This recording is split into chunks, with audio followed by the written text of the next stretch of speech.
We are essentially entering a new industrial revolution.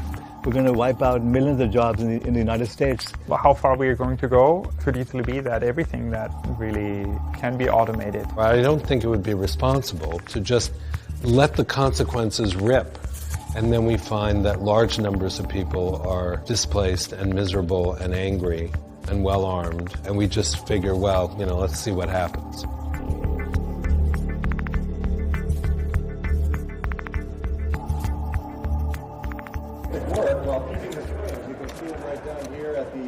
We're going to need machines that can go up and down stairs, go through hallways and doorways, handle broken concrete, and just generally go where people go.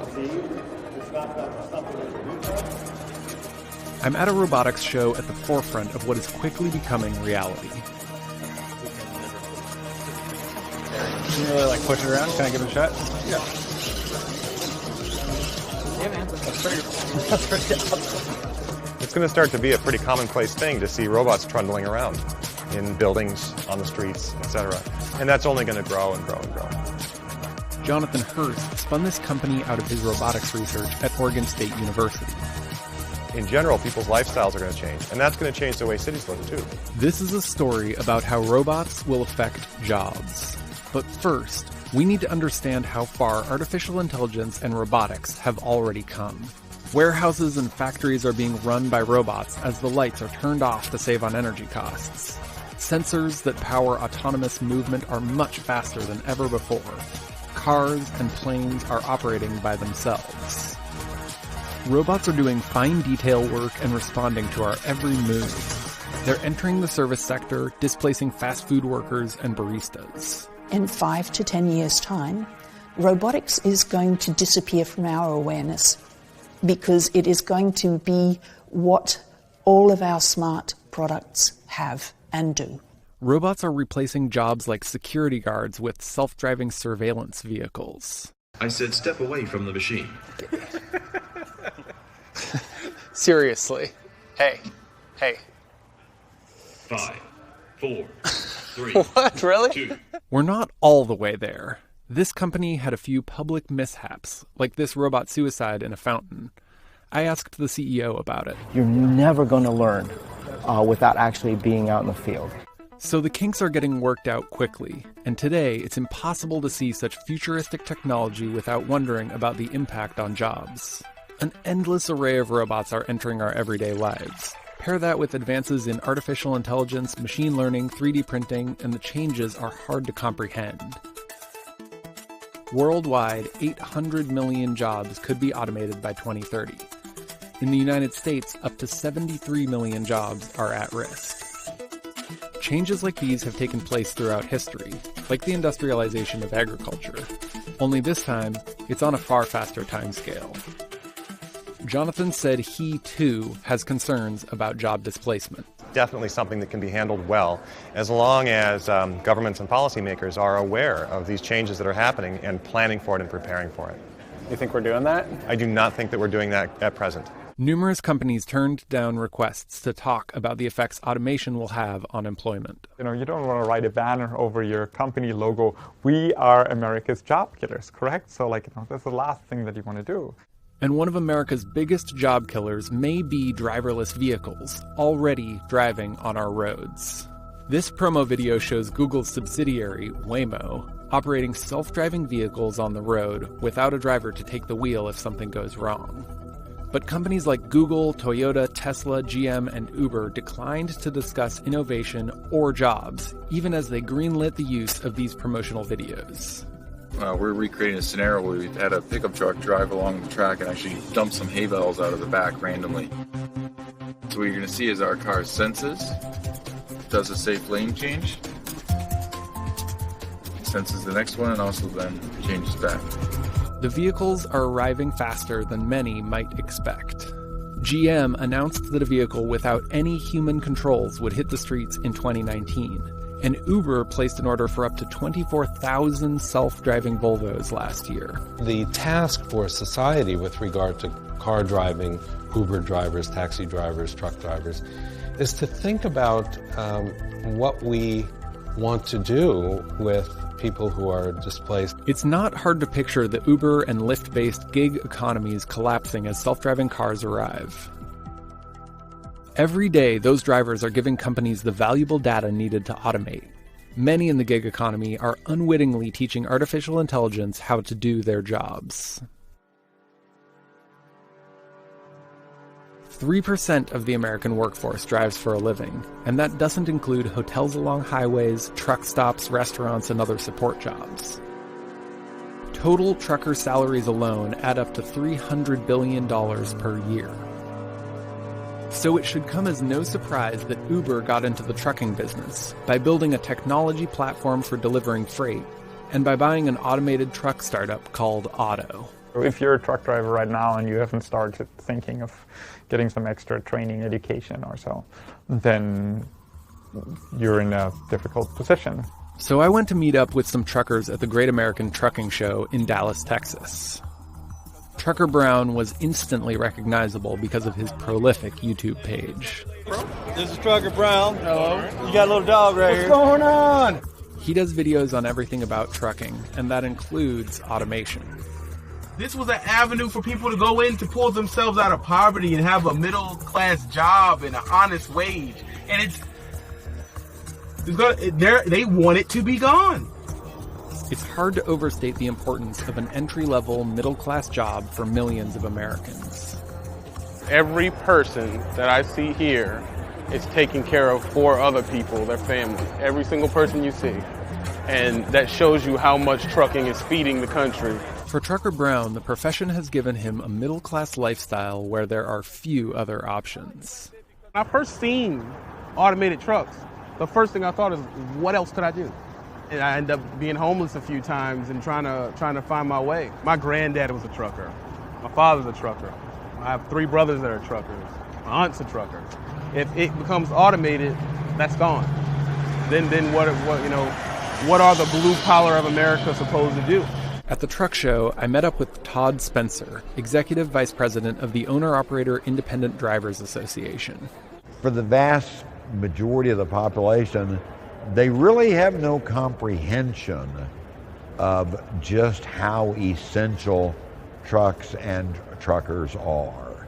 Trucking is the most common job in 29 U.S. states. It's really difficult to think that this is something that could be automated very quickly or very easily. Like Todd, few of the truckers at the show believe automated trucks will arrive within the next decade. Anybody who does technical backing in the docks or driving in inner cities, automated trucks, good luck to them. There's a lot of places to get into, so I don't think an automated truck can probably get into that place. Nationwide, it's starting to sink in. A recent poll found that 72% of Americans expressed concerns about robots taking their jobs. When it's cheaper to replace a worker with a robot, then eventually it'll happen. Brown drives with LaShawn Parks, who also has a YouTube channel. They largely agree on the dangers of automated trucking. Everything's automated. Everything's automated. So now you took my above the poverty line job. I say I'll just go work at a burger joint, and that's automated too. The thing is, when does it stop? A 2016 White House report estimated that 1.3 to 1.7 million truck drivers are at risk for job automation. Add in taxis, chauffeurs, delivery trucks, and other drivers, and that number rises to 3.1 million. And even though Trucker Brown and LaShawn have an idea of what's coming, there's still healthy skepticism. But I don't see how it can get through bad weather and icy roads and things like that. I just don't see it happening.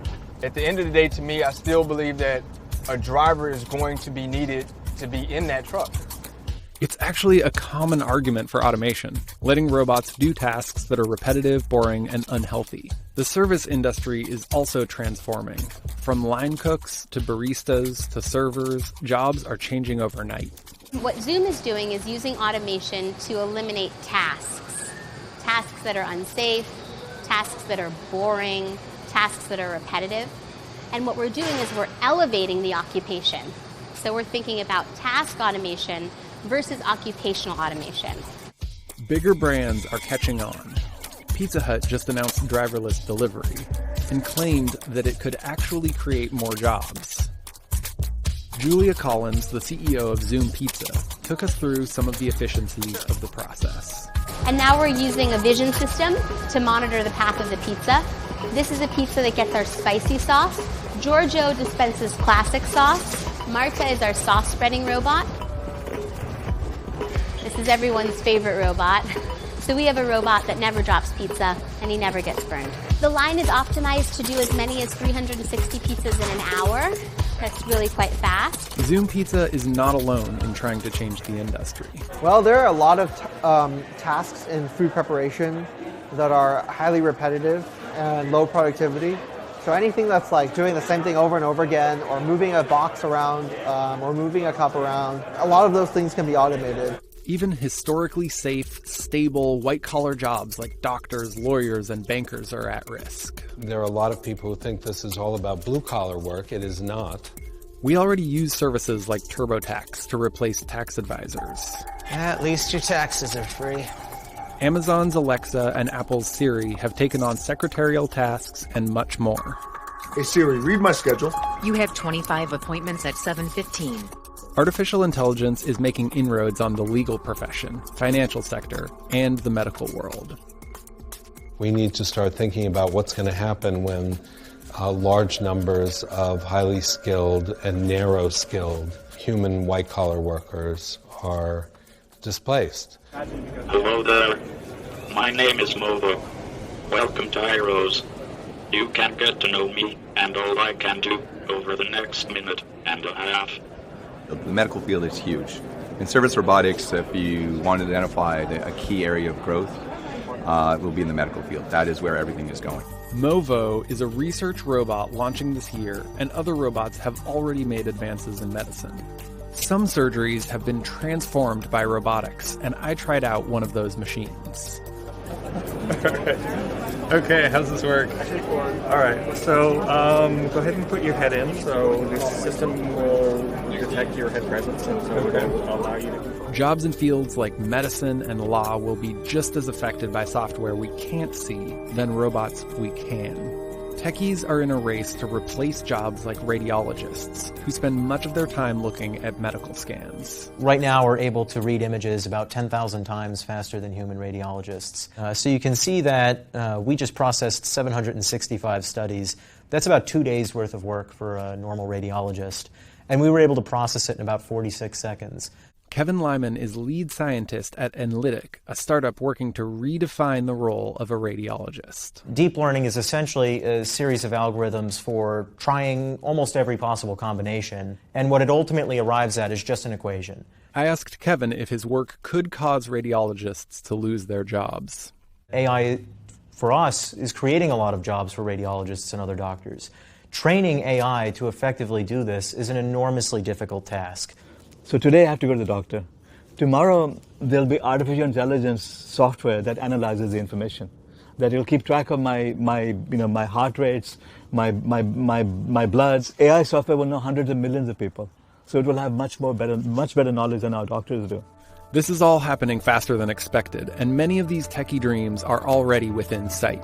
I've got a 4-year-old kid and a 9-month-old kid, and the things that I know about their future, they're never going to learn how to drive a car. When people worry about cars being hacked or driving into people, they often forget the daily toll that could be avoided.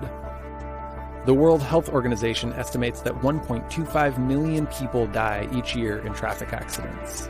In the United States, that number is 34,000. I don't want a human driving my car or flying the plane, because humans are infallible and don't learn as fast as technology. So 10, 15 years from now, rather than having servants and maids and chauffeurs, we'll have robots serving us. Before we arrive at the utopian world of the Jetsons, the shift is likely to be a bit more dystopian. So now what happens to the people? What happens to the Uber drivers? What happens to the truck drivers? What happens to the entire support system around these people? It begins to vanish. Over another 5-year period, we're going to wipe out millions of jobs in the United States and tens of millions of jobs in the developing world. What happens to those people? Hey, I'm Joel. Thanks for watching part 1. I hope you'll stick around for part 2, where I talk about how automation will affect cities. And don't forget to like, share, and subscribe.